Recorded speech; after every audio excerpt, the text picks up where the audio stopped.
आऊज़ुबिल्लाहिमिनश्शैतानिर्रजीम बिस्मिल्लाहिर्रहमानिर्रहीम। नाज़रीन, प्रोग्राम मईशत और सियासत में एक बार फिर जावेद मसूद ताहिर भट्टी। नाज़रीन, पाकिस्तान का कौमी बजट पास हो चुका है और हम कोशिश करते हैं कि बजट से पहले भी, बजट के बाद भी, बजट से असरात और बजट के हवाले से अपने नाज़रीन को आगाही करते रहें कि क्या प्रपोज़ल दी जा सकती हैं और उसके बाद जो अप्रूव हो जाता है बजट, उसका क्या इम्पेक्ट हो सकता है और क्या फ़वाइद आवाम को मिल सकते हैं इस बजट से, और कैसे मुल्क की तरक्की और खुशहाली के लिए इस बजट के क्या असरात होंगे। तो आज के इस प्रोग्राम में हमारे साथ मुअज़्ज़ज़ मेहमान गिरामी हैं जनाब नदीम भट्ट साहब, FCA हैं और लाहौर टैक्स बार एकेडमी के चेयरमैन भी हैं, जो उनके पूछेंगे कि एकेडमी के क्या असरात होते हैं। दूसरे हमारे मुअज़्ज़ज़ मेहमान हैं जनाब इरफान इलियास साहब, जो FCA हैं, टैक्स बार के वाइस प्रेसिडेंट रहे हैं, और हम इनसे बहुत शुक्रिया आप लोगों ने टाइम निकाला। पहले मैं व्हाट्सएप आपकी तरफ, ये आपने टैक्स एकेडमी के हवाले से बात की है, जी सर। तो हम बजट के जो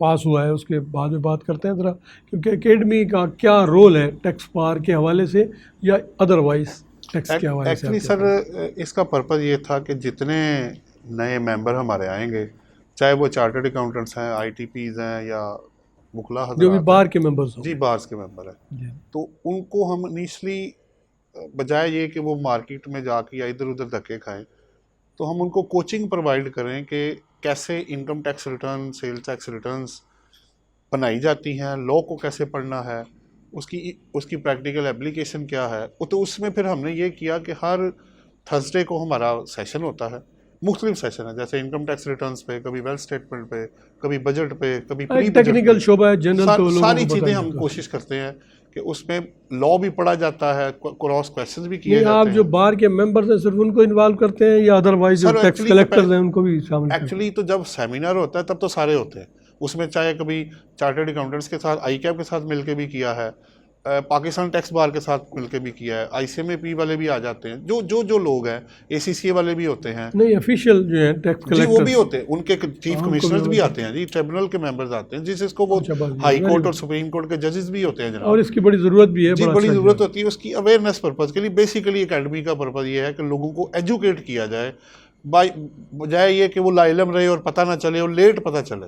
तो ये पर्पज़ बेसिकली ये था कि एजुकेट किया जाए, और जहाँ कहीं कोई प्रॉब्लम आ रही है वो भी हम फिर रिपोर्ट करते हैं FBR को कि जी ये इस एरिया में कोई प्रॉब्लम आ रही है।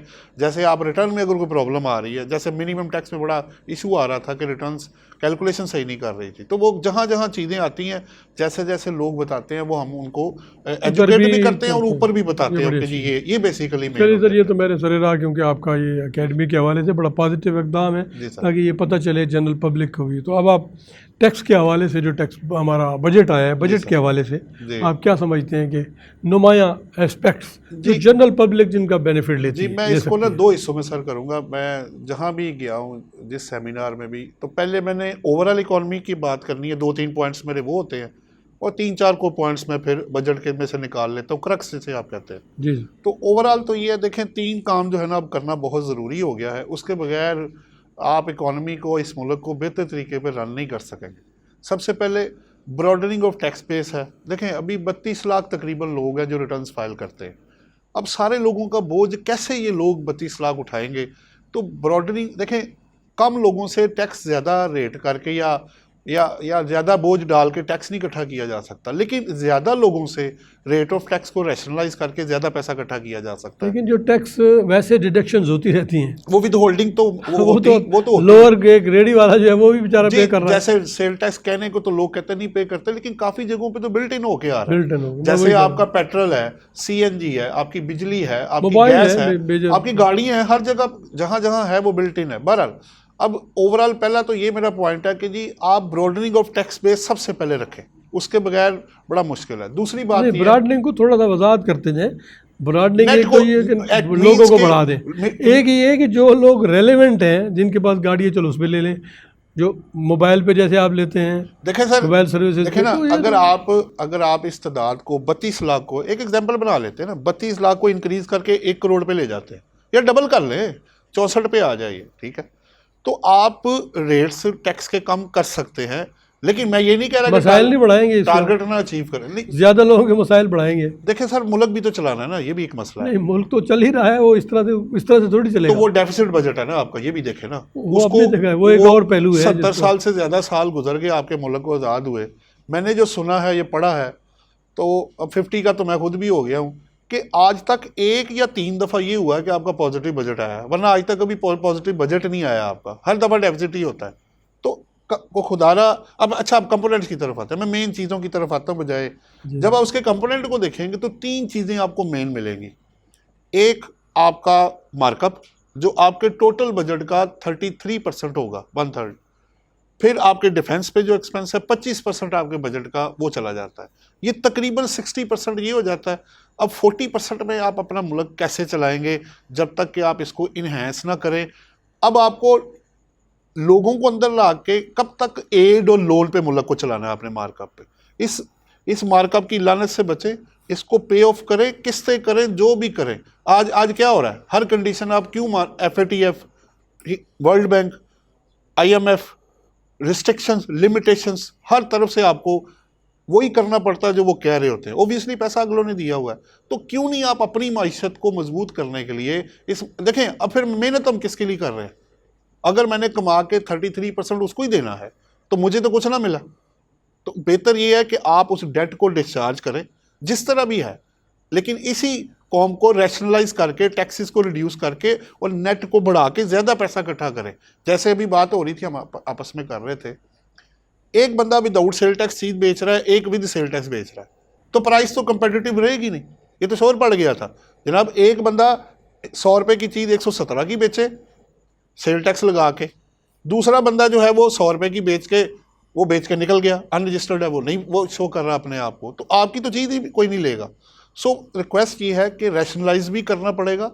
ऐसे नहीं काम चलेगा कि आप चंद लोगों पे कानून अप्लाई कर दें और बाकी लोग, लेकिन बहरहाल उन्होंने अब इसको बेहतर करना शुरू कर दिया है। वो हमारा एजुकेशन लेवल, बहुत सारी चीज़ें, जी बहुत सारी चीज़ें। अच्छा, अब एक बजट आ गया, एक आ गया आपका अच्छा, एक और काम, ये तो हो गया हमारे एंड पे कि जी नेट आप बढ़ाएं। दूसरी तरफ एक और चीज़ है जो अक्सर लोग हम इग्नोर कर जाते हैं। ये 70 साल की लाइफ में ज़्यादा से ज़्यादा जो अरसा गुजरा है, आज तक कभी पाकिस्तान की बैलेंस शीट, अनऑडिटेड तो दूर की बात, कभी किसी ने बैलेंस शीट दिखाई है आपको कि आपने डेट कितना लिया हुआ है? उसमें एसेट साइड पे वो जो आपने पैसा लिया है वो किधर गया है? लॉस में गया है, आपने कुछ चीज़ें खरीदी हैं, एसेट्स पड़े हुए हैं, इन्वेस्टमेंट की है, वो पैसा किधर है? तो मेरी रिक्वेस्ट ये भी होगी ऊपर तक, हर शोबे तक, ये मेरे लिए नहीं है, ये किसी के लिए नहीं है, ये पूरे मुल्क के लिए होगा कि जनाब वो पैसा जो आप इकट्ठा करते हैं, FBR तो पैसा इकट्ठा करके दे देता है ना जनाब, FED है, फेडरल एक्साइज ड्यूटी है, इनकम टैक्स सेट इकट्ठा करके उन्होंने पकड़ा दिया। अब आगे जब पैसा जाता है वो किधर जाता है? बजट आपने मुझे एक पेज पकड़ा दिया, ये पैसा चला गया। अब मेरी रिक्वेस्ट ये है कि बैलेंस शीट जो है ना, ऑडिटेड बैलेंस शीट लाजमी बनाएं। इसकी एग्जांपल भी मैं आपको दे देता हूँ, इंडिविजुअल की, पाकिस्तान की बैलेंस शीट। देखिए PIA बैलेंस शीट बनाता है, वाडा बनाता है, लेस्को बनाता है, पाकिस्तान स्टील तो बजट ये बैलेंस शीट नहीं है? नहीं है ना बैलेंस शीट सर, कहाँ है बैलेंस शीट? आज तक कभी देखी किसी ने बैलेंस शीट? नहीं, यही होता है ना कि भाई आपने कितनी, वो फंड फ्लो होता है सर, पैसा किधर से आया और किधर चला गया, बस इतना ही है। लेकिन जो इतना लोन आपने, उसके लिए ना एक डॉक्यूमेंट बनता है, उसे हम कहते हैं बैलेंस शीट, जिसमें बिजनेस एसेट्स एंड लायबिलिटीज होते हैं जो शो करते हैं कि जी आपने लोन कितना लिया हुआ है, अपना कितना पैसा करते हैं ना, शो करते हैं। नहीं शो होता ना सर, नहीं होता। आप बैलेंस शीट कभी भी बजट खोल के देखें, बैलेंस शीट किधर है? There is never been a document related to balance sheet. ये सारी चीज़ वही तो बताई जाती है कि ये इतना पैसा है, इतना डेफिसिट है, इतने लोन्स है, हर चीज़ बताई जाती है। सिर्फ कैश फ्लो होती है, बैलेंस शीट नहीं होती। वो उस balance sheet is a separate document and cash flow is a separate document. बहरहाल आगे चलते हैं सर। पहला मैंने क्या कहा, आपको ब्रॉडनिंग ऑफ टैक्स बेस करना पड़ेगा। दूसरा मैंने क्या कहा, बैलेंस शीट ऑडिटेड बनवाएं ताकि पता चले किधर से कि पैसा पड़ा कहाँ हुआ है। जो लिया था हमने, फर्ज करें ना, आप जितना भी लोन कहते हैं वो किस का, कमर्शियल बैंक्स का कितना है, थर्ड पार्टी का कितना है, वर्ल्ड बैंक से अदरवाइज जितना भी फॉरेन, सारी डिटेल तो होती है। नहीं देते ना सर, वो देखेंगे आप, जब आप डॉक्यूमेंट देखेंगे तो एक्चुअल डॉक्यूमेंट वो है जो आपको बताएगा कि पैसा जो अब जो पड़ा हुआ है मैंने देना कितना है और लेना कितना है, वो उसके अंदर आ रहा होता है, इसके अंदर नहीं होता। नहीं, जो चीज़ नहीं बताई जाती वो तो सीक्रेट फंड्स या वो होते हैं, वो तो नहीं बताए जा सकते। जो सर सीक्रेट सऊदी चीज़ें अरब होती है हैं, ना, जो डिफेंस में होता सऊदी है अरब वो की सीक्रेट प्रैक्टिकल एग्जांपल दे देता हूँ। उन्होंने 2 साल पहले अपने बजट में ये अमाउंट स्पेसिफाई की थी, तो जो कि ज़्यादा प्रैक्टिस किया तेल खरीदना और बेचना है उन्होंने, और क्या करना है उन्होंने, मेजर एक्टिविटी या उनकी हज यही है। वगैरह उम्रे पे जो ठीक है, लोग वो जाते हैं ठीक है, उससे वो तो अपनी जगह पे है ही है, तो वो भी अपनी जगह पे है। मेजर एक्टिविटी उनका यही है। ऑयल। उसने भी अपना जो पैसा था मुख्तस कर दिया था कि हम बैलेंस शीट बनाएंगे, और वो बना चुके हुए बैलेंस शीट। हमारा कोई सर पैर नहीं है इसके अंदर। तो मेरी रिक्वेस्ट है कि ये एक डॉक्यूमेंट ये भी बनाया जाए। ये तो ओवरऑल मेरे कुछ पॉइंट्स थे। अब फिर आगे जो 40% आपके पास बचेगा उसमें आपने डिफेंस डेवलपमेंट भी करना है, एडमिन के खर्चे हैं आपकी, क्या पेंशन सैलरीज इतना वो तो कुछ बहुत है कि सारा वो एडमिनिस्ट्रेशन के खर्चे हैं वो पूरे नहीं हो पाते। चले, एक तो 2 बातें होंगी। अब आ जाते हैं बजट की तरफ। देखें, इस दफ़ा बजट में ना 3-4 बड़ी मेजर चीज़ें हैं जो मैं क्रक्स निकाल के आपके सामने रखने लगा हूँ, जो पूरा पढ़ने के बाद बंदे को पता लगता है अच्छा भैया मैं पहुँचा कहाँ पे हूँ, मैं बॉटम लाइन पे आने लगा हूँ। सबसे पहले एक अच्छा काम ये हुआ है कि उन्होंने 12 विद होल्डिंग टैक्सेस, जैसे अभी आप कह रहे थे टैक्सेस करते हैं, 12 विद होल्डिंग टैक्सेस उन्होंने ख़त्म कर दिए, जिसमें कैश विड्रॉल भी है, बैंकिंग ट्रांजैक्शन भी है, चाहे वो फाइलर है नॉन फाइलर है। उन्होंने 12 विद होल्डिंग टैक्सेस ख़त्म कर दिए, जो कि 60 से भी प्लस जो था ना विद होल्डिंग टैक्सेस थे, उनमें से 12 विद होल्डिंग टैक्सेस डिलीट कर दिए उन्होंने। जी। आप क्या कहते हैं उसका बेनिफिट जी, लोगों को पास ऑन लोगों होगा, को पास आउट क्योंकि हो? बैंक में ट्रांजैक्शन बहुत रुक गई हुई थी। वो 0.6%, 0.3%, 0.4% कट रहा था। वो बड़ा अच्छा एक रिलीफ है। लेकिन दूसरा इम्पैक्ट ये भी है उसका कि अब दूसरी तरफ से बैंक अब रिपोर्ट करेगा कि किसका इनफ्लो आया और किसका गया। वो रिपोर्टिंग बैंक पे उन्होंने कर दी है कि वो बैंक की इंफॉर्मेशन पास ऑन करेगा। दूसरी तरफ तो ये पहले है, भी करते थे 1 बिलियन या कितना वो जी, वो बैंकिंग का जो लॉ था वो स्टेट बैंक को देते हैं, जी स्टेट जी बैंक जी, ऐसा ही है, ऐसा ही है। अच्छा, अब दूसरी तरफ ये तो हो गया विद होल्डिंग टैक्स। दूसरा इन्होंने एक कॉन्सेप्ट इंट्रोड्यूस करवाया जी, small and medium enterprises, SMEs वो कह रहे हैं। ये बड़ा अच्छा एक स्टेप है। उसमें सिर्फ उन्होंने ये कहा कि वो मैन्युफैक्चरर जिनकी टर्नओवर 250 मिलियन से ज़्यादा नहीं होगी, उनको एक ऑप्शन दिया है कि वो प्रॉफिट बेस, यानी अगर मेरा 100 मिलियन तक सेल है तो मैं 7.5% टैक्सेबल इनकम का पे कर दूं, या टर्नओवर का 0.25% पे कर दूं। ये कैटेगरी 1 है 100 मिलियन तक की। अब 100 मिलियन से ज़्यादा है लेकिन 250 मिलियन से कम है या बराबर है, तो फिर आप 15% टैक्सेबल इनकम का पे कर दें, या 0.5% सेल का पे करके इस पर दूसरा 113 वाला मिनिमम टैक्स अप्लाई नहीं होगा, ये दें और ये फाइनल डिस्चार्ज हो जाएगा। ऑप्शन ले लें और 3 साल के लिए बेनिफिट उठा लें। लेकिन इसके पैरेलल एक चीज़ नोट करना बहुत ज़रूरी है, वो ये है कि सेल टैक्स को ना भूल जाएं। एग्जिस्टिंग लोग तो फ़ायदा उठा लेंगे, लेकिन अगर कोई नया बंदा एंटर होता है तो वो सेल टैक्स को भी चेक कर ले कि अगर उसकी गुड्स पे या सर्विसेज पे सेल टैक्स एप्लीकेबल है तो उसकी कंप्लायंस भी साथ कर ले। तो एक स्मॉल एंड मीडियम इंटरप्राइजेज, ये कोविड की वजह से उन्होंने बेनिफिट दिया है, क्योंकि लोगों ने कहा जी लार्ज वाले तो चल रहे हैं अपनी जगह पर, सबसे ज़्यादा इफेक्टिव हुए हैं स्मॉल वाले और मीडियम वाले जो स्केल ऑफ बिजनेस है। तो उनको बेनिफिट देने के लिए बेसिकली ये बड़ा अच्छा एक स्टेप उन्होंने इंसेंटिव लिया है है। 2 बातें होगी। तीसरा जो मेन जो उन्होंने किया है वो ये है कि टर्नओवर जो टैक्स था, कुछ तो थोड़े से रेट्स उन्होंने जो 2 तरह के रेट्स होते हैं, एक रिड्यूस रेट होते हैं और एक स्टैंडर्ड रेट होता है। स्टैंडर्ड रेट को तो उन्होंने 1.5% था, उसको अगले साल के लिए 1.25 कर दिया। ये एक बड़ा अच्छा स्टेप है। और कुछ लोगों के जो रिड्यूस रेट थे कुछ को थोड़ा सा बढ़ाया है, ज़्यादा लोगों का कम किया उन्होंने। तो वहाँ भी जो मिनिमम टैक्स है जो लॉस के केस में उमूमन लोग पे करते हैं, उसमें एक बेनिफिट दिया है उन्होंने। दूसरी बात यह है कि टर्नओवर वो तब लगता था टैक्स जब 10 मिलियन से ज़्यादा टर्नओवर हो जाती थी किसी टैक्स पेयर की, कंपनी के अलावा, क्योंकि कंपनी पे टर्नओवर की लिमिटेशन नहीं है। इंडिविजुअल और एओपी की टर्नओवर अगर 10 मिलियन से ज़्यादा थी उसको बढ़ा के उन्होंने 100 मिलियन कर दिया है। ये एक अच्छा स्टेप है। चले कि अगर लॉस है तो उस केस में कम से कम वो मिनिमम टैक्स से वो बंदा बच जाएगा। इसके बाद मैं आता हूँ जी, सेल टैक्स में 1-2 काम बड़े अच्छे हुए हैं। वो ये है कि उन्होंने क्या किया कि लिस्टेड कंपनी के लिए वो होता ये था कि आप इनपुट पूरा नहीं उनको देते थे, 90% तक रिस्ट्रिक्ट करते थे। तो वो लिमिटेशन लिस्टेड कंपनी से उन्होंने उठा दिया कि वो जितना इनपुट उनका होगा उनको पूरे का पूरा मिल जाया करेगा, यानी 90% तक वो रिस्ट्रिक्ट नहीं होंगे। अच्छा, अब मैं वापस आता हूँ जी, जो अब थोड़ा सा अगेंस्ट दी टैक्स पेयर जो जिसका इम्पैक्ट हम उस तरफ आते हैं रेवेन्यू मेयर की क्योंकि तरफ। बड़ा आप सीरियस और बड़ा संजीदा सा टॉपिक लिया है, उसको थोड़ा सा रिलैक्स करने के लिए इलियास साहब क्योंकि बोर हो रहे होंगे, तो इलियास साहब से की तरफ आते हैं।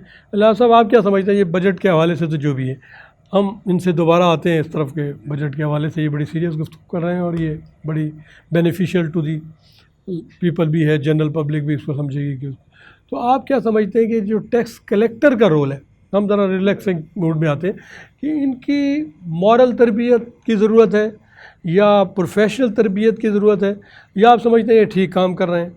इसके मुतल्लिक आप कुछ, सर क्योंकि पहले तो आपका जैसे ताल्लुक रहता है बजट एज एफसी है तो बजट नेचुरली के बारे में इन्होंने कहा, इज़ा का बजट ओवरऑल इम्पैक्ट उसका बहुत अच्छा है इकोनॉमी पे, और गवर्नमेंट ने रिलीफ देने की कोशिश भी की है जनरली। जो आपने बात की कि जी मईशत के ऊपर हमारे टैक्स कलेक्टर का क्या इफ़ेक्ट पड़ता है, तो सर जनरली हमारे यहाँ पे परसेप्शन ये है कि जी लोग एक दूसरे को ये कहते हैं यार टैक्स नंबर ना ही लो तो अच्छा है, नहीं, वही मैं कह रहा हूँ, रोल डिपार्टमेंट के उसका हथे ना ही टैक्स चढ़ो कलेक्ट, तो अच्छा है। हाँ जी, ये एक परसेप्शन टैक्स है हमारी कलेक्टर का जनरली, रोल जो है जी।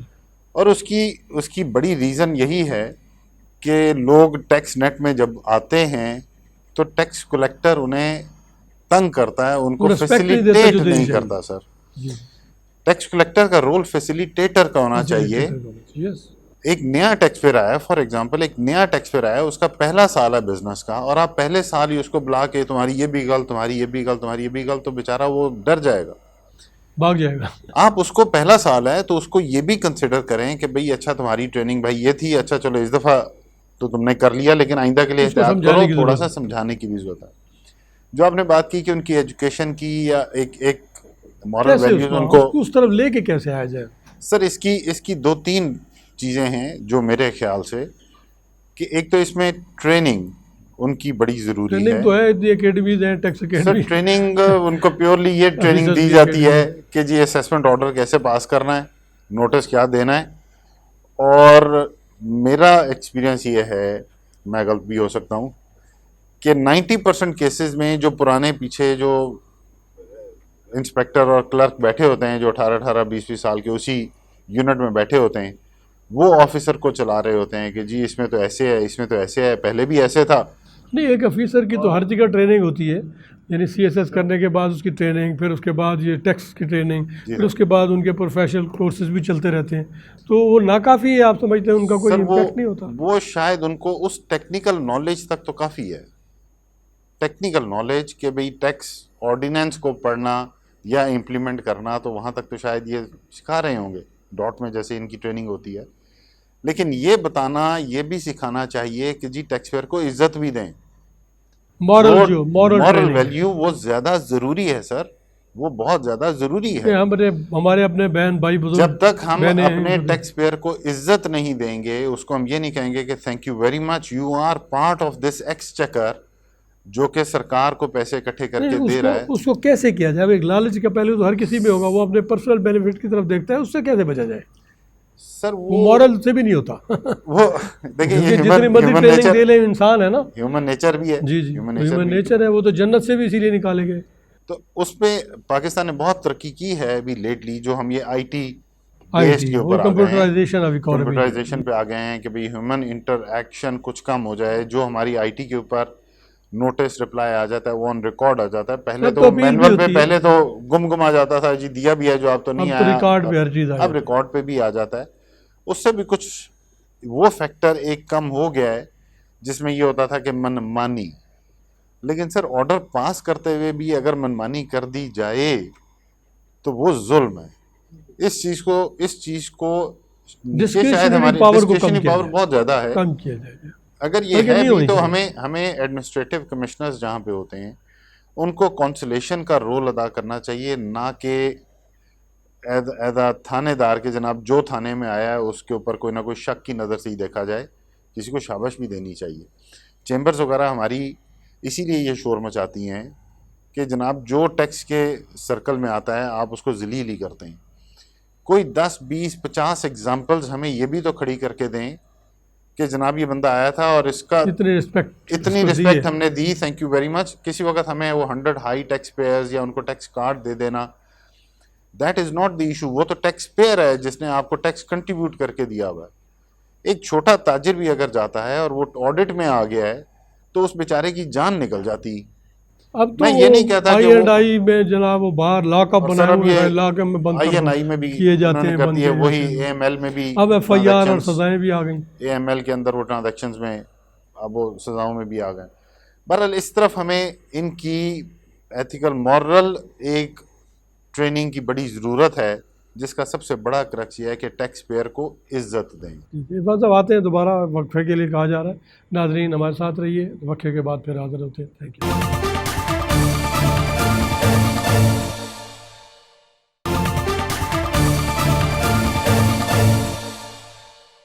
जी वेलकम बैक नाज़रीन, एक बार फिर प्रोग्राम मईशत और सियासत में हमारे साथ जनाब ताहिर महमूद भट्ट साहब, जो साबका अकाउंटेंट जनरल पाकिस्तान रहे हैं और एडवोकेट हैं हाई कोर्ट के। आज वो भी हमारे साथ हैं, तो हम भट्ट साहब की तरफ जाते हैं इसी टॉपिक पे। वेलकम भाईजान, बड़ी मेहरबानी, आपने अपना कीमती वक्त निकाल के यहाँ आए। तो हम ये आपने भी देखा कि हम जो डिस्कस कर रहे हैं कि बजट के बाद की जो सूरत हाल है, बजट को अप्रिसिएशन भी हो रही है कि बहुत मौजूदा हालात में और कोविड की वजह से बड़ा अच्छा बजट है, और तनकीद तो ज़ाहिर होती रहती है, वो हमेशा तनकीदी मराइल से। तो आप क्या समझते हैं सर के लेकिन बजट के इस वक्त तो सरदस्त दो एस्पेक्ट्स हैं, ठीक है जी। एज एन एक्सपर्ट ओपिनियन की बात करें, वो उसको छोड़ें, उसको एक साइड पे वो ऑलरेडी कर चुके हैं। तो आम आदमी के नुक्ता नज़र से मैं बात करना चाहूँगा। लेकिन दो चीज़ें, पहली बात तो ये है कि जो उसका जो प्राइसेस है, अनकंट्रोल्ड प्राइसेस, ठीक है, वो तो गवर्नमेंट खुद भी मानती है कि अनकंट्रोल्ड प्राइसेस है।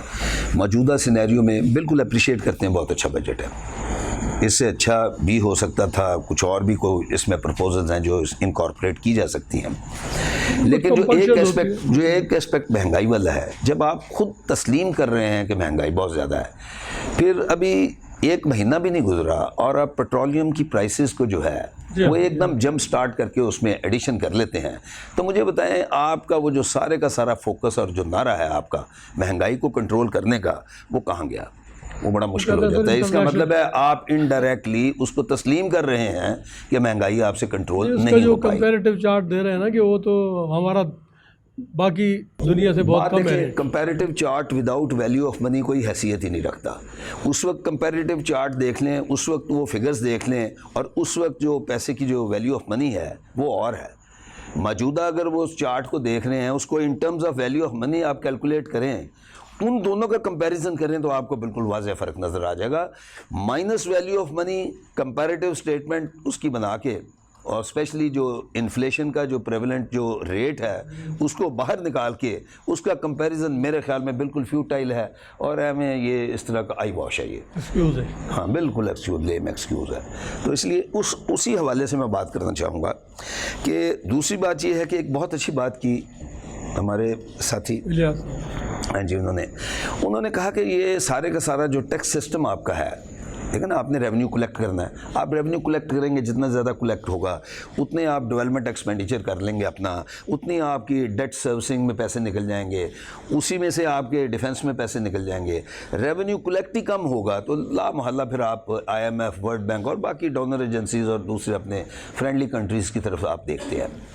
तो वो रेवेन्यू के सिलसिले में एक एस्पेक्ट जो अभी मेरे साथी जो टच कर रहे थे वो बड़ा ज़बरदस्त टच था कि जितनी भी ट्रेनिंग आपकी IRS की, कस्टम्स की और बाकी जितनी भी रेवेन्यू कलेक्शन, जो प्रोविंशियल रेवेन्यू कलेक्टिंग जो हमारे डिपार्टमेंट्स हैं उनकी भी जो ट्रेनिंग होती है, उसका जो फोकस है ना सारे का सारा थ्योरेटिकल है। आप डॉट की देख लें, उधर कस्टम्स की देख लें, ये प्रोविंशियल एक्साइज की देख लें, मैं इनसे 100% इत्तेफाक करता हूँ, वो सारा का सारा थ्योरेटिकल है। होता क्या है, जब वो ऑफिसर प्रैक्टिकल लाइफ शुरू करता है, वो जो सुपरिटेंडेंट है, जो आपका जो 10 साल से 12 साल से वो काम कर रहा है, उसने वो तोते की तरह जो रटा लगाया हुआ है चीज़ों को कि भाई ये चीज़ें हैं, वो जो लिख के भेजता है, आप यकीन करें 90%, हम भी उस पार्ट ऑफ ब्यूरोक्रेसी रहे हैं, वो 90% वो ऑफिसर के पास इतना टाइम नहीं होता, वो बात सुन के तो कर देता है। असल में यहाँ पे ट्रेनिंग की बात उन्हीं की है जो ये फरमा रहे थे कि उनकी ट्रेनिंग जो है ना प्रैक्टिकल ओरिएंटेड ट्रेनिंग नहीं है। वो टेक्निकल नॉलेज तो सुपरिटेंडेंट के पास आ गया, वो जिस बंदे ने 12 साल 15 साल काम किया उसके पास तो आ गया। ये ऑफिसर्स जो हैं, देखें इनका एक परसेप्शन वाइडर, इनका एक ब्रॉडनिंग ऑफ इनका जो परसेप्शन होता है वो ज़्यादा होता है इनका। इन्होंने क्या करना है, जो लॉज हैं उनकी implementation in accordance with the fact and circumstances जो एग्जिस्टिंग है उसके मुताबिक करना है ना। जिस बंदे ने 15 साल से एक टेक्निकल जो उसके पास 4 5 6 पॉइंट्स हैं वही दे रहा है, वो application of mind bye officers. चाहे लॉ बदल गया तो उसका इम्पैक्ट भी नहीं देखता। आप यकीन करें, इसका एक और एस्पेक्ट मैं आपको देता हूँ। कोई एक आप सेक्शन ले लें, उस पर आप देखें लॉ तो जो है ना डेवलप होता रहता है, ठीक है, इंटरप्रिटेशन ऑफ लॉ कोर्ट्स करती रहती हैं।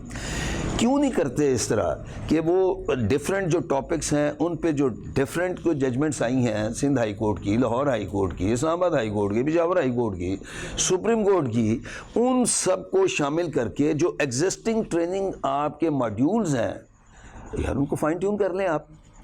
उससे ये होगा, दो चीज़ें हैं, थ्योरेटिकल तो आप ऑलरेडी डॉट्स वगैरह से ये ऑफिसर्स पढ़ के आ गए हैं, और प्रैक्टिकली जब ये सारे सिनेरियो में उन चीज़ों की ट्रेनिंग मॉड्यूल्स अपडेट होंगे तो वो बेहतर रिजल्ट्स लाएंगे।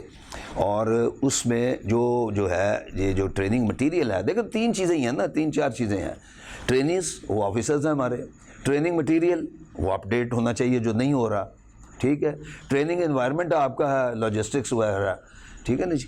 तो उसमें आप देख लें इस एस्पेक्ट में जो इन्होंने टच किया है, दिस इज़ वेरी इंपॉर्टेंट। मैं इस पे ज़रूर इस पे इनको एंडोर्स करना चाहूँगा कि इस एस्पेक्ट को आप देखें। और सेकंड जो एक और चीज़ उन्होंने किया, टैक्स पेयर को आपने इज्जत देनी है। देखें आप यकीन करें, क्योंकि मैं इस वकालत के पेशे में हूँ, पहले मैं other side of the table था, ठीक है जी, अब मैं इस साइड पे हूँ।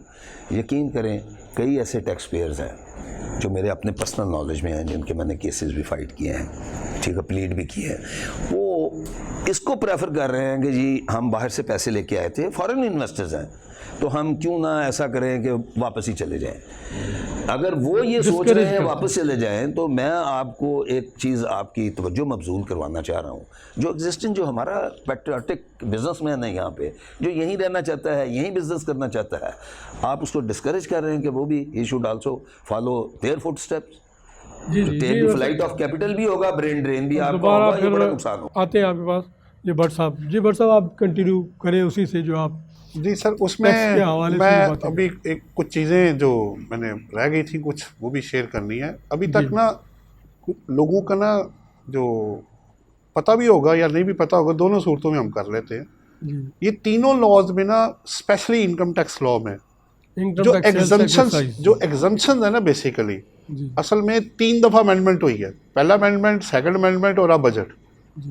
तो पीछे क्योंकि मैं तीनों में शामिल था, हो ये रहा है कि अब जितनी एग्जम्पशंस अवेलेबल हैं उन पे 3 एक्सपेरिमेंट्स किए जा रहे हैं। नंबर 1, जो तो ऑब्सोलीट थी उनको फारग किया जा रहा है, कुछ को वाकई वो नहीं देना चाह रहे, कुछ को टैक्स क्रेडिट में कन्वर्ट कर दिया और कुछ को अमेंड करके मज़ीद उसके अंदर चेंजेस करके तो उसको आप रिस्ट्रिक्टिव कह लें या एक्सटेंसिव कह लें, जिस तरह भी कह लें। तो एग्जम्पशंस तीनों लॉज में, इवन कस्टम्स में भी ऐसे ही है। तो काफ़ी जगहों पे कुछ नई डाली भी हैं इन्होंने। मैं ये नहीं कहूँगा, जैसे फैसलाबाद में एक टेक्नोलॉजी आपका, स्पेशल टेक्नोलॉजी आपका बन रहा है CPEC के साथ मिलके, उसमें इंसेंटिव भी वो दे रहे हैं, 10-10 साल की एग्जम्पशन आ रही है, वो तो अपनी जगह पे है। लेकिन ज़्यादा एग्जम्पशन जो हैं वो डिलीट भी हो रही हैं अंदर से, यानी 30+ तो मैं आपको बता सकता हूँ जो सेकंड शेड्यूल में से, इनकम टैक्स लॉ में से डिलीट कर दी गई हैं due to whatever reason कि वो ऑब्सोलीट थी, और कुछ वो अब वो उसको टैक्स क्रेडिट मिल। जैसे आप पहले IT सेक्टर से क्या हो रहा था कि जब वो एक्सपोर्ट करते थे तो 133 क्लोज था जो आपको छूट देता था कि अगर आप ऐसा बैंकिंग चैनल के थ्रू लेकर आएंगे, उसको टैक्स क्रेडिट में कन्वर्ट कर दिया है, ठीक है। तो इसी तरह काफ़ी जगहों पे जो चीज़ें हैं। अच्छा, इन रेट्स में कोई चेंज नहीं की गई। कोई हम एक्सपेक्ट कर रहे थे शायद सैलरी वाले को कोई बेनिफिट मिलेगा, लेकिन ऐसा सच नहीं है। रेट्स उसी तरह ही रखे गए हैं इंडिविजुअल कंपनी AOP के। हाँ, स्मॉल कंपनी के लिए 1% रेट कम कर दिया उन्होंने, जो 20% पे जाकर रुक जाएगा। सो एग्जम्पशंस मेनली जो पीछे से ख़त्म हो रही हैं, उसका इम्पैक्ट आपको अगले साल में नज़र आएगा कि भाई अब आपको कितना रेवेन्यू ये इकट्ठा करेंगे और कहाँ वो टारगेट उनका बेनिफिट क्या आएगा, वो बाद में नज़र आएगा। अभी तो वो चूँकि अप्लाई 1 जुलाई से हुआ है, वो अभी तो पता भी नहीं लगेगा। तो वो जब आएगा सामने तो तब पता लगेगा। नंबर 1। नंबर 2, अब एग्जम्पशंस के बाद मैं आ जाता हूँ कि ओवरऑल जो अब मेनली प्रॉपर्टी इनकम, काफ़ी लोगों का चूँकि ये इशू है, लोग प्रॉपर्टी इनकम कमा रहे हैं, उसमें उन्होंने वो क्या कर दिया कि अब ऑप्शन उन्होंने ख़त्म कर दिया है। अब आप सिर्फ डिडक्शन माइनस करेंगे और जो इनकम आएगी उसके ऊपर आपको नॉर्मल टैक्स जो है वो लग जाएगा। अब अपेरेंटली लग ये रहा है कि टैक्स पहले से बढ़ जाएगा। फिर कैपिटल गेन पे भी रेट्स इन्होंने रिवाइज़ किए हैं, वो भी थोड़ा थोड़ा इन्होंने अगले साल से जो इमूवेबल प्रॉपर्टी पे आएगा उस पे भी उन्होंने बढ़ा दिया है। तो कुछ जगहों पे ज़्यादा ऊपर भी गया है, कहीं कहीं रिलीफ भी साथ दिया है, लेकिन एग्जम्पशन का जिक्र अभी तक कोई ज़्यादा लोग नहीं कर रहे, जो मैंने आपके सामने कर दिया। तो ये कुछ अगेंस्ट भी हैं, कुछ फेवर में भी हैं। अब उन्होंने टारगेट भी अचीव करना है, आपको भी पता है प्रेशर्स होते हैं, अगर वो नहीं अचीव करेंगे, जितनी भी रिकमेंडेशन आप भेजते हैं, कोई भी भेजता है तो कितनी को वो एक्सेप्ट करते हैं, उनका एक ही जवाब होता है, देखें जनाब बात सुने, आपने ये रिकमेंडेशन दी, इसका लॉस ऑफ रेवेन्यू मुझे पूरा कर दे तो मैं आपकी बात मान लेता हूँ, ठीक है। फिर एमनेस्टी आ जाती है, एमनेस्टी आती है तो वो पैसा वहाँ से इकट्ठा कर लेते हैं। खुदारा ये अब चीज़ें ख़त्म करके लोगों को, देखें बाहर के मुल्क में क्या होता है, जैसे अभी इन्होंने बड़ी अच्छी बात की, सर ने भी बात की, भट्ट साहब ने, मैं भी इसकी फेवर में हूँ कि आप पहले लोगों को नेट में आने दें। वो बाहर क्या करते हैं, सिंपल सी एग्जांपल, कोई बड़ी गेम, कोई रॉकेट साइंस नहीं है समझना है, वो क्या करते हैं कि पहले 3 साल में बंदे को रिलैक्स कर देते हैं, अच्छा भाई पहला साल तुम 0% दो, अगली दफ़ा तुम 2% दे दो, फिर आगे 3% करते हैं, और फिर उसके बाद जब पता लगता है कि जब वो रेवेन्यू अर्न करना शुरू हो गया, देखिए मैं कमा रहा हूँ तो मैं आपको पे भी कर दूंगा। जब तक अब मैं देखें, आप जितनी भी चीज़ें अचीव करना चाहते हैं, जब तक आप नेट नहीं बढ़ाएंगे और अपने आप को उस रिसोर्सेज के अंदर वर्किंग नहीं करेंगे, ये आप जितने मर्जी बजट जो मर्जी बनाते रहें, कोई फ़ायदा नहीं होगा, ठीक है। एक और बात थी आखिरी जो मैं करना चाहूँगा, वो बड़ा इंपॉर्टेंट सेक्शन है 111। उसमें क्या होता है कि जब बंदा बाहर से पैसे भेजता है, 2 तरह के पैसे होते हैं, एक वो पैसा जो डिफाइंड सोर्सेज से आ रहा है, आपका रिलेटिव है, भाई है, बहन है, हस्बैंड है, वाइफ है, जो भी है, वो दोस्त है, वो बाहर से भेज रहा है, वहाँ वो टैक्स पे करके, या अगर एप्लीकेबल नहीं भी है तो अपनी हार्ड अर्न मनी वो पाकिस्तान में भेज रहा है, वो तो कोई इशू नहीं है, जितना मर्जी या पैसा बैंकिंग चैनल के थ्रू ले आए। एक वो पैसा जो अनएक्सप्लेन्ड है, जिसमें लोग ये नहीं बताते कि वो किसने भेजा और क्यों भेजा, आल दो कि अब नाम आना शुरू हो गया किसने भेजा है, उसकी भी इन्वेस्टिगेशन शुरू हुई है। उसमें 50 लाख, पहले ये लिमिट थी अनलिमिटेड, जितनी मर्जी रकम पाकिस्तान में लेके आप आ जाए, फिर आया ये 1 करोड़ के ऊपर आ गया, फिर अब ये चला गया 50 लाख के ऊपर चला गया है। मेरा सवाल ये है कि आप लिमिट बेशक ना लगाए, उसका पर्पज़ क्लैरिफाई करें, उसे कहें जी इन्वेस्टमेंट पर्पज़ के लिए आप सिर्फ पाकिस्तान में इंडस्ट्री लगाएंगे, बिजनेस करेंगे, अदरवाइज और पैसा जो अनएक्सप्लेन्ड है हम आपको नहीं लाने देंगे। बजाय ये कि आप अमाउंट पे लिमिट लगाएं, पैसा आने दें, पैसा तो आए, लेकिन उसका आगे जो यूजेज है ना बेसिकली उसको स्पेसिफाई कर दें। उसका फ़ायदा क्या होगा, क्लैरिटी आ जाए, वो पैसा लगेगा, वो साबित करेगा, नहीं तो उसको टैक्स लगा ले, उसे कहें नहीं भाई अदरवाइज तुम्हें टैक्स पे करना नॉर्मल, वरना ये वाला पैसा तुम लेकर आ जाओ। एक और जी आखिरी, मुझे काफ़ी लोगों ने सजेशन दी, वो मैं कह के अपनी साइड पे क्लोज करूँगा। उन्होंने कहा जी आप इसको, अब आपको 1 लाख प्लस रिटेलर है आपके पाकिस्तान में, रफली जो अंदाजा प्लस माइनस होगा, उसमें से जो रजिस्टर्ड है वो सिर्फ 10,000 है, तो 90,000 तो अभी भी अंदर नहीं आ रहा। तो अब क्या करना चाहिए कि उनको कोई रिड्यूस रेट दे के, कोई इंसेंटिव दे के, जैसे मैंने अभी बताया, उसको ले आए सर अंदर, उसको ले आए, एक दफ़ा आने दें, उसके बाद मैं ये नहीं कहता कि उसके बाद उसके साथ ज्यादती करें, अगर वो कमाएगा आपको भी पैसे देगा। एक खौफ का और प्रेशर, कारोबार भी करते रहो, डरते भी रहो, टैक्स भी देते रहो, तो फ़ायदा कोई नहीं है। तो इकॉनमी को चलाने के लिए आपको बेस्ट स्ट्रक्चर यही है। फिर दोनों की बात सुने, मैं एक एंड पे मैं सारा, देखें सारा मलबा मैं टैक्स ऑफिस पे नहीं डालना चाहता, सीधी बात है भी नहीं। कुछ लोग क्या करते हैं, आप ये भी देखें टैक्स पेयर के पार्ट पे क्या मिस्टेक हो रही है, वो डॉक्यूमेंटेशन सही नहीं करते, आपकी रिपोर्टिंग आगे सही नहीं जा रही, जो एक्चुअल जगह कुछ ना कुछ तो होता है, वो ट्रेनिंग यकीन मैंने बैंक की एंट्रीज लोगों ने कवर नहीं की होती, ऐसे भी लोग आ जाते हैं। तो उनको गाइडेंस ये भी प्रोवाइड करें कि भाई अपनी जो बेस्ट स्ट्रक्चर है वो आप यूज़ करें ताकि दोनों साइड्स प्रोटेक्टेड रहे, वरना बहरहाल ये मेरे जी फिर एक बार फिर वक्फे के लिए कहा जा रहा है, नाज़रीन हमारे साथ है, ये वक्फे के बाद फिर हाजिर है।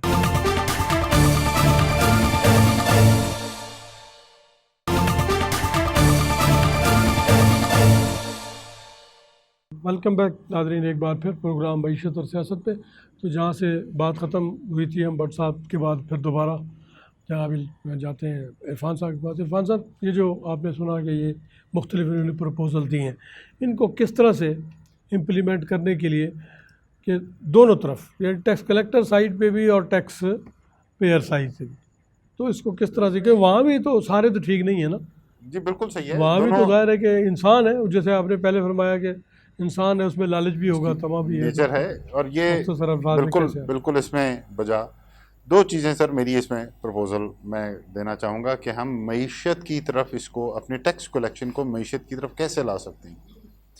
टैक्स कलेक्शन आज भी हो रही है। 97 और 2007 का जो बजट था हमारा, जो 47 से 97 तक का जो बजट था, और 97 से 2007 का बजट था, एग्जैक्ट दुगना था।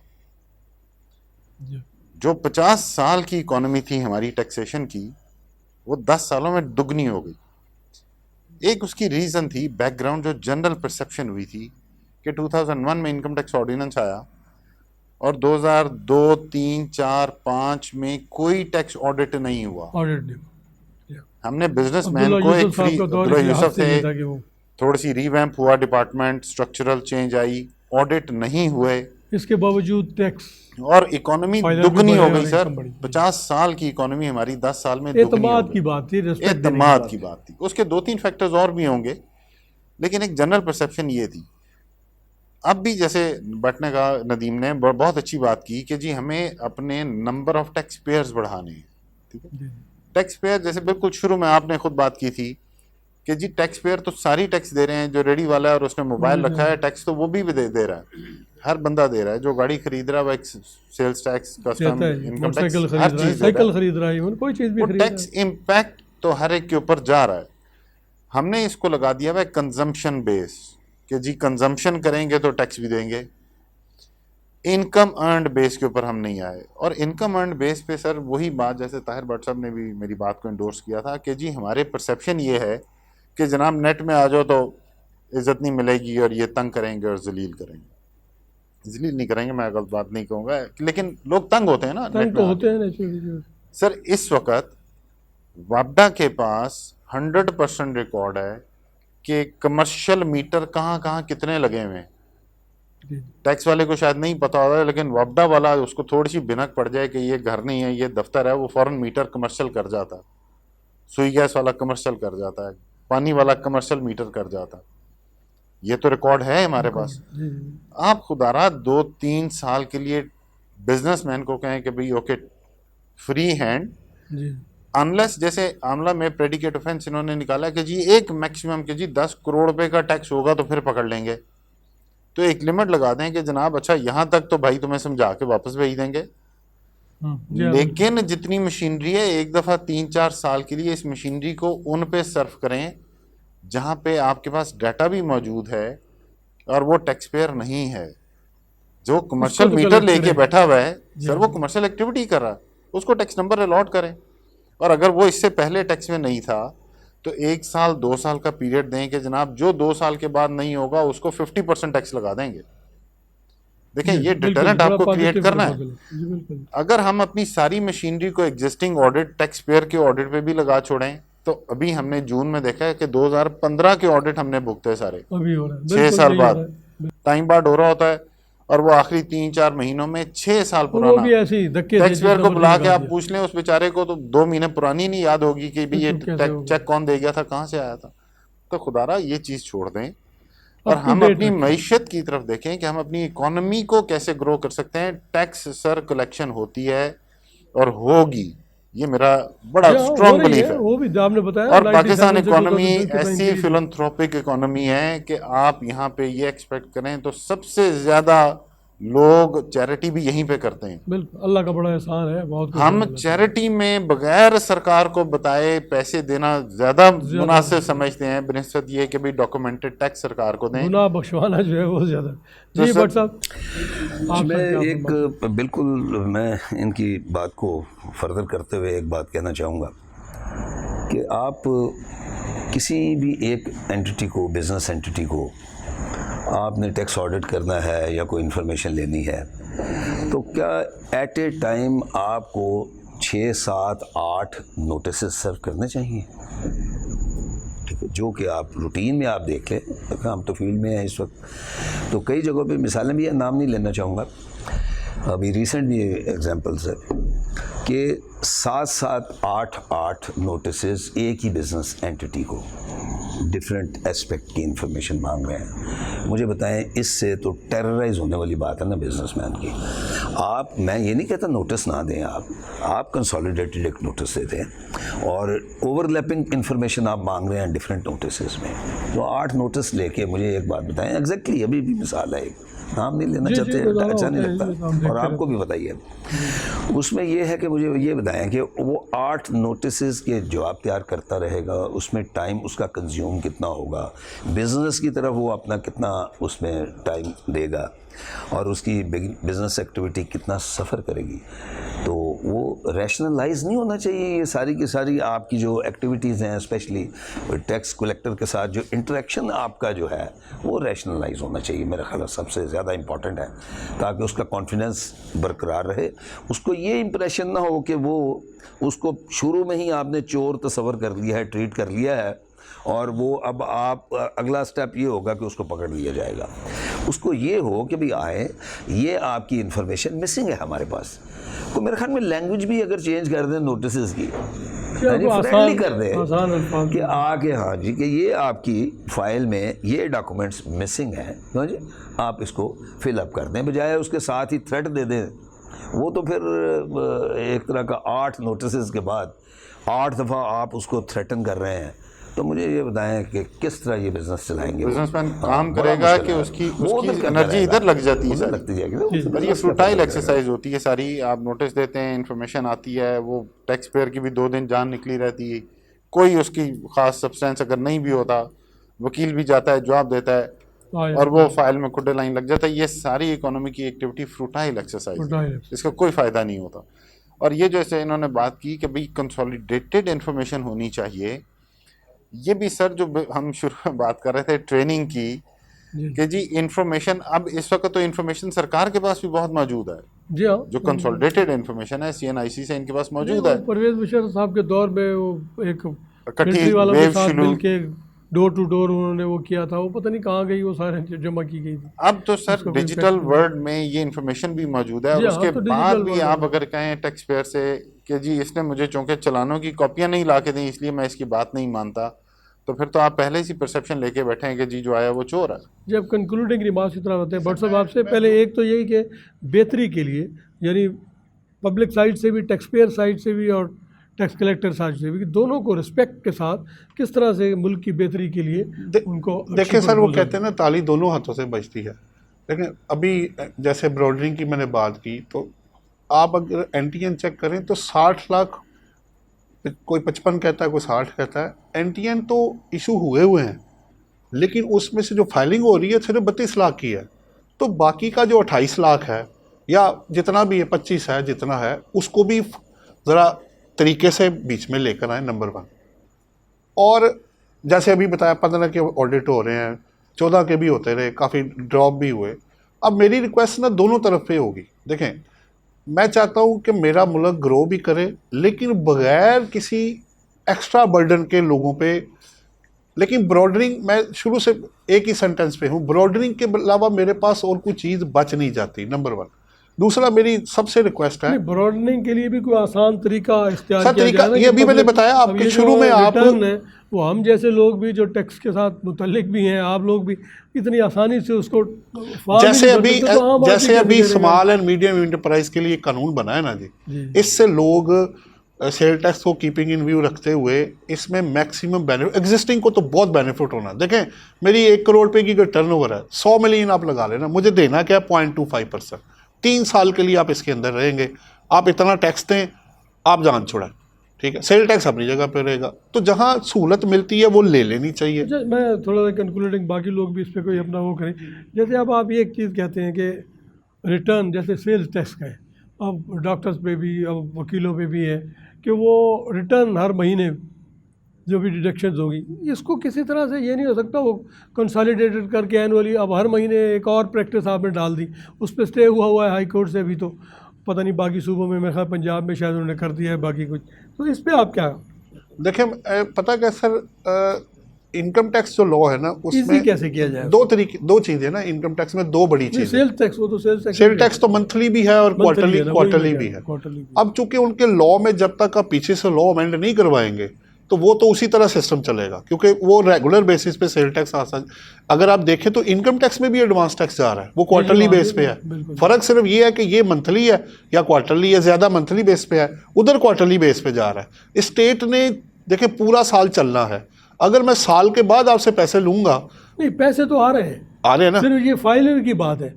जो हम देखो ना, जो मेरी डिडक्शन होनी है, जो मेरी इनकम है और उसमें डिडक्शन तो हो रही है। जी जी, अब सिर्फ जो मैंने रिटर्न भरने हैं वो ज़रूरी है कि मैं उसको हर महीने भरूँ, ये ज़रूरी है। वो विदो साल के बाद हो जाए तो क्या फ़र्क पड़ेगा? नहीं, गवर्नमेंट के रिकॉर्ड पे तो आ गया, कंप्यूटराइज्ड है, वो सारी चीज़ आ रही तो है। फिर आप ये सजेशन जा सकती है कि आप उसको भी क्वार्टरली कर लें, ताकि इनकम टैक्स तो दोनों बराबर कर लें आप, ये भी हो सकता है। तो गई ना, कि पैसा तो विद होल्डिंग का जो है वो तो जाना ही है। इनकम टैक्स में देखें मेजर जो टारगेट अचीव होता है, अगर मुझे 100 रुपया चाहिए तो मुझे 80 रुपीज़ तो एडवांस में ही आ जाते हैं, वो विद होल्डिंग में आया होता है। बाकी वो जो ऑडिट है 122 है, मतलब अमेंडमेंट इन असेसमेंट है या सिलेक्शन करनी है, वो इकट्ठा कर लेंगे वो पैसा।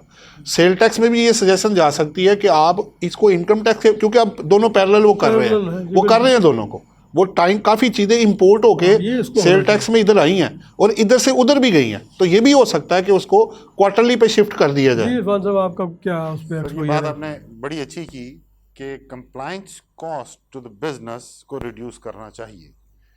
वो मंथली पीआरए की, अगर वो 4 प्रोविंसेस में काम कर रहा है तो वो मंथली वो रिटर्न भी दे रहा है, वो सेल्स टैक्स रिटर्न भी दे रहा है, वो इनकम टैक्स की विदहोल्डिंग कंप्लायंसेस भी कर रहा है, विदहोल्डिंग की, हालांकि उसका उससे ताल्लुक भी नहीं है, डिडक्शन तो हो चुकी है। ईओबीआई की, सोशल सिक्योरिटी की, ये रिटर्न मंथली सारी जमा करा रहा है। लॉ में एक बड़ी अच्छी प्रोविजन है कि अगर आप टाइम पे टैक्स नहीं जमा कराएंगे, आपसे डिफॉल्ट लेंगे 12%, जी जी, आप उसकी कंप्लायंस कॉस्ट रिड्यूस कर दें, उसको क्वार्टरली या 6 मंथ पे ले जाएं। टैक्स मंथली देना होता है, वो जमा कराता है, वो तो हो गया, टैक्स पेयर जमा कराता है, जी। लेकिन वो हर महीने उसकी रिपोर्टिंग करता है। मुझे ये बताएं, आज तक उस रिपोर्टिंग से क्या मिलेगा, हमने उससे क्या कोई बेनिफिट या कोई डिसीजन मेकिंग हमें इम्प्रूव हुई है? नहीं हुई जी। अदरवाइज आप उसको 6 महीने पे ले जाएं, उसकी कंप्लायंस कॉस्ट कम कर दें। ये तो इस इशू पे है।